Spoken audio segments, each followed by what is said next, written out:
Baik, Assalamualaikum warahmatullahi wabarakatuh.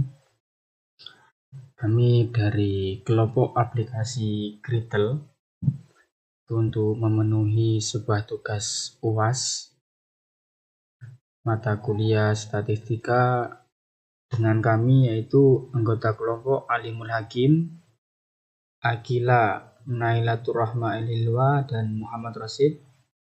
Itu akan menjelaskan tentang secara singkat tentang Gradle. Apa itu Gradle?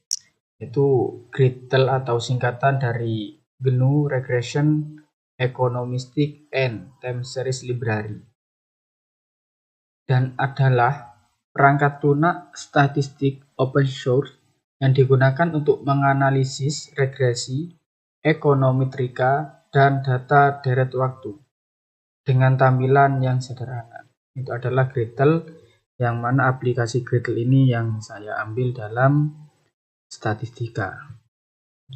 Jadi selanjutnya, apa itu regresi dan ANOVA? Regresi itu adalah rumus statistika yang digunakan untuk melihat pengaruh satu atau lebih variabel bebas X terhadap variabel terikat. Itu adalah regresi. Lalu apa itu ANOVA? ANOVA sendiri adalah singkatan dari analisis of variance, yaitu metode statistik yang digunakan untuk menguji apakah terdapat perbedaan yang signifikan antara rata-rata lebih dari dua kelompok. Adapun untuk ANOVA tersebut itu digunakan untuk mengetahui apakah perbedaan rata-rata antara beberapa kelompok memang terjadi karena faktor yang diuji, atau hanya karena variasi yang muncul secara acak yang nantinya dibuktikan dengan cara melihat apakah nilai P kurang dari 0,5 atau P lebih dari 0,5.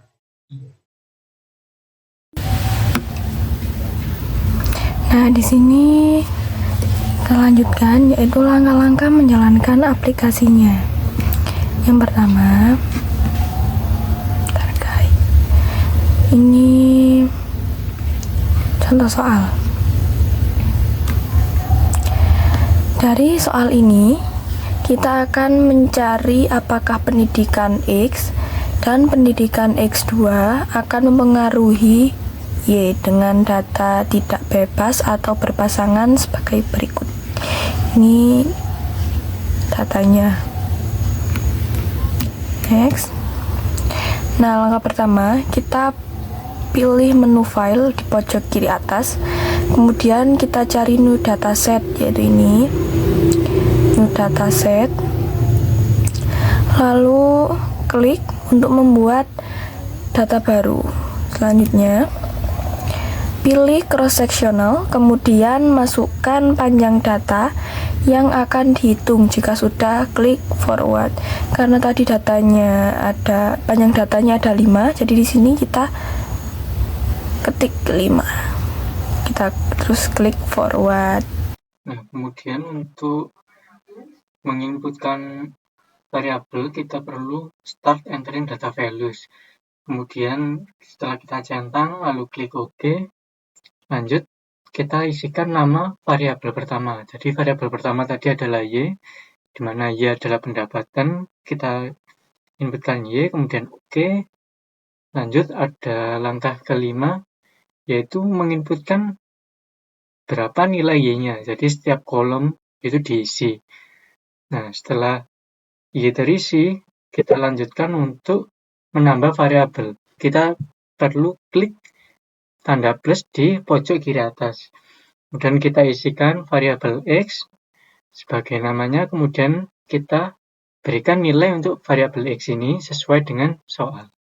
Adapun langkah yang ketujuh, yaitu memasukkan nilai untuk variabel X. Yang tadi untuk variabel Y dan X sudah diisi. Selanjutnya yaitu memasukkan variabel X2. Jika dirasa data sudah terinput semua, pilih tanda centang. Ketika kolom dari 1 sampai 5 ini sudah terisi semua, maka diklik centang pada menu di atas, kan ada tambah dan juga ada centang. Lalu diklik centang. Masuk ke langkah yang ke-8. Untuk menghitung regresi, pilih menu model kemudian cari ordinary least squares. Lalu di menu atas itu ada menu model, lalu pilih ordinary least squares. Jadi ketika itu sudah diklik dan di langkah 8, kemudian pilih variabel Y untuk dimasukkan pada kolom dependent variable dengan cara menekan tanda panah yang paling atas. Jadi menekan yang ini ketika diklik Y, klik Y ini, lalu diklik tanda panah yang paling atas. Kemudian pilih variabel X dan X2 untuk ditambahkan pada kolom regresi dengan cara menekan tanda panah hijau yang di bawah ini. Tadi yang di atas untuk variabel Y, lalu X ini ditahan, diklik, lalu klik tanda hijau, dan juga X2 diklik tanda hijau. Jika sudah selesai semua, diklik OK. Nah, selanjutnya, jika rumus untuk nilai Y regresi linier berganda adalah Y sama dengan beta 0 tambah beta 1 X1 plus beta 2 X2. Keterangan untuk Y itu variabel terikat, beta 0 intercept atau konstanta, dan X1 dan X2 adalah variabel bebas. Beta 1 dan beta 2 adalah koefisien regresi masing-masing variabel. Nah, maka nilai dari beta 0 yaitu 2150,00 ini. Terus beta 1 sama dengan negatif 1,88781E 011 itu ya ini. Dan beta 2 1350,00 itu ini.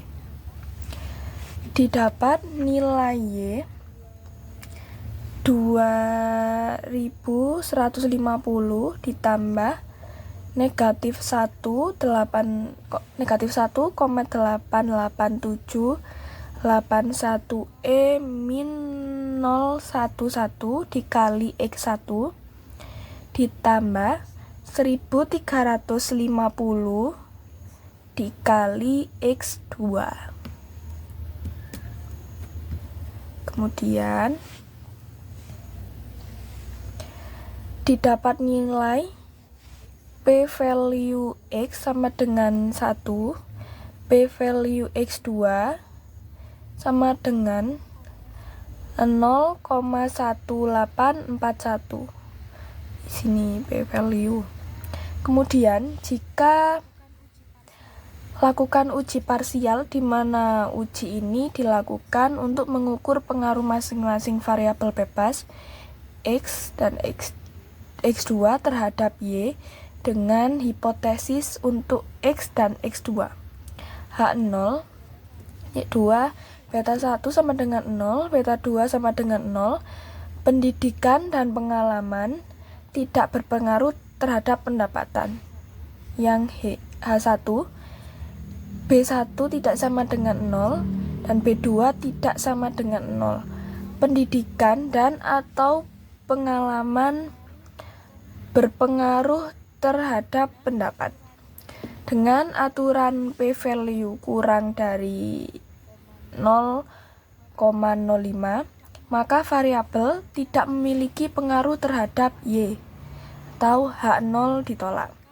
Sebaliknya, jika P value lebih besar dari 0,05, maka variabel berpengaruh besar terhadap Y. Kemudian, jika kita ketahui jika P value untuk pendidikan adalah 1 lebih besar dari 0,05, maka pendidikan tidak memiliki pengaruh yang cukup kuat terhadap pendapatan. Kemudian kita ketahui jika p-value untuk pengalaman adalah 0,1841 lebih besar dari 0,05, maka pengalaman juga tidak cukup kuat pengaruhnya terhadap pendapatan. Kemudian, jika ingin menampilkan ANOVA, kita pilih menu analisis, yaitu ini, sampingnya LaTeX. Kemudian kita cari ANOVA, yaitu di sini, di atasnya Bootstrap, di bawahnya Influential Observation. Kemudian kita dapat hasil ANOVA, di mana nilai yang didapatkan dari ANOVA ini adalah R2 sama dengan 0,9959, kemudian ada F 243, dan ada p-value 0,0041. Nah, karena sebelumnya kita telah uji parsial, di mana uji parsial ini kan satu-satu secara individu. Nah, karena di sini ada uji simultan, di mana uji ini dilakukan untuk mengukur pengaruh semua variabel. Nah, variabel yang dimaksud adalah variabel bebas. Jadi, kita mengukur pengaruh variabel bebas yaitu X dan X2 secara bersama-sama terhadap variabel terikat di sini adalah Y. Nah, dengan hipotesis adalah H0 sama dengan B1 sama dengan B2 sama dengan 0. Atau artinya adalah pendidikan dan pengalaman tidak berpengaruh terhadap pendapatan. Nah, kemudian untuk H1-nya adalah minimal salah satu dari nilai B sama dengan 0. Nah, yang artinya pendidikan atau pengalaman itu berpengaruh terhadap pendapatan. Nah, untuk aturannya sendiri, jika p-value kurang dari 0,05, maka variabel dianggap berpengaruh atau signifikan. Jadi H0 ditolak dan H1 diterima. Nah, sebaliknya, jika p-value itu lebih besar dari 0,05, maka variabel tidak berpengaruh. Nah, jadi H1 diterima. Kemudian kita ketahui jika p-value yang telah didapatkan adalah 0,0041, itu lebih kecil dari 0,05. Maka untuk hipotesisnya H0 kita tolak dan H1 diterima. Jadi artinya pendidikan dan pengalaman bersama-sama berpengaruh terhadap pendapatan. Nah, ini adalah kesimpulan dan hasil dari praktikum kita, di mana hasil keseluruhan nilai yang didapat adalah B0 bernilai 2150, kemudian ada B1 sama dengan negatif 1,88781, E 011. Kemudian ada B2 adalah 1350. Nah, kemudian diketahui rumus dari mencari Y adalah B0 ditambah B1 dikali X ditambah B2 dikali X2. Nah, kita substitusikan. Jadi nilai B0, B1, B2 kan sudah diketahui. Nah, kita substitusikan menjadi nilai Y sama dengan 2150